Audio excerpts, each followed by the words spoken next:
Hamıya salam. Heç fikirləşmisiniz ki, planetimizi digərlərindən fərqləndirən, onu canlı edən nədir? Bugün biz, sanki yerin nəfəs alan, canlı bir dərisi kimi olan o möhtəşəm təbəqənin dərinliklərinə səyahətə çıxırıq. Bizi və bildiyimiz hər şeyi əhatə edən bu təbəqəni anlamağa çalışacağıq. Gəlin bir anlıq iki fərqli məkanı gözümüzün önünə gətirək. Bir yanda günəşin amansızca qovurduğu qaynar səhralar, digər yanda isə hər şeyin donduğu, buludla örtülü qütb bölgələri. Demək olar ki, hər ikisi də həyat üçün olduqca əlverişsiz yerlərdir. Birində quraqlıq hökm sürür, o birində isə soyuq. İlk baxışdan bu iki yerin heç bir ortaq cəhəti yoxmuş kimi görünür, elə deyilmi? Amma əgər sizə desəm ki, onları bir-birinə bağlayan, hətta bütün planetimizdəki həyatı idarə edən bir qüvvə var, sizcə bu nə ola bilər?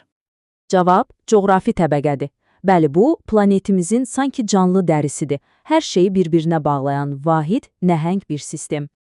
Bu dəri və ya səhnə bənzətməsi məncə əladır. Çünki həyatın bütün o möhtəşəm tamaşası, ən kiçik mikrobdan tutmuş nəhəng balinalara qədər, hamısı bax elə bu səhnədə baş verir. Yaxşı, bəs bu canlı dəri özü nədən ibarətdir? Gəlin indi onu təşkil edən əsas hissələrə, yəni komponentlərə bir nəzər salaq. Baxın, rəsmi tərifi belədir, amma gəlin daha sadə dillə deyək. Bu sadəcə bir yer deyil. Bu, daşların, havanın, suyun və əlbəttə ki, həyatın özünün bir-birinə toxunduğu, bir-birinə qarışdığı və birlikdə möcüzələr yaratdığı bir arenadır. Ən maraqlı məqam da elə budur. Coğrafi təbəqə bu sferalardan sadəcə biri deyil. O, bu dörd dünyanın, yəni daş, litosfer, hava, atmosfer, su, hidrosfer və həyatın, biosferin kəsişdiyi, bir araya gəldiyi o möhtəşəm mərkəzdir. Yaxşı bəs, bu nəhəng dəri nə qədər qalındır? İndi gəlin onun sərhədlərini kəşf edək. Görək, səmanın ən yüksək nöqtələrindən okeanın ən dərin qaranlıq yerlərinə qədər necə uzanır? Gəlin səyahətimizə yuxarıdan başlayaq. Coğrafi təbəqənin yuxarı sərhəddi haradadır?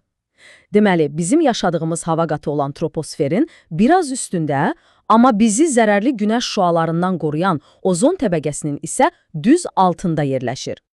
Bu, yer səthindən təxminən 20-25 kilometr hündürlük deməkdir. Təsəvvür edin, bu təyyarələrin uçduğu yüksəklikdən belə dəfələrlə yuxarıdır. Həyatı dəstəkləyən bütün sistemlər məhz bu qədər geniş bir sahəyə yayılıb.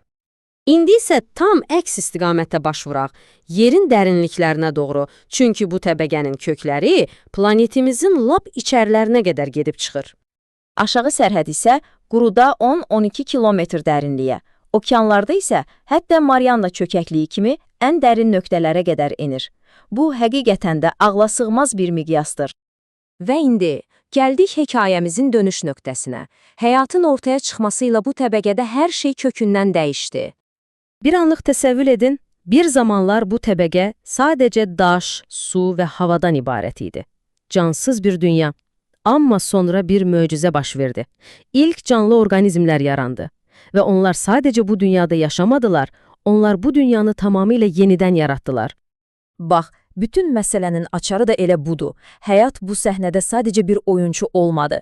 O, bütün planeti yenidən dizayn edən, oyunun qaydalarını dəyişən baş memara çevrildi.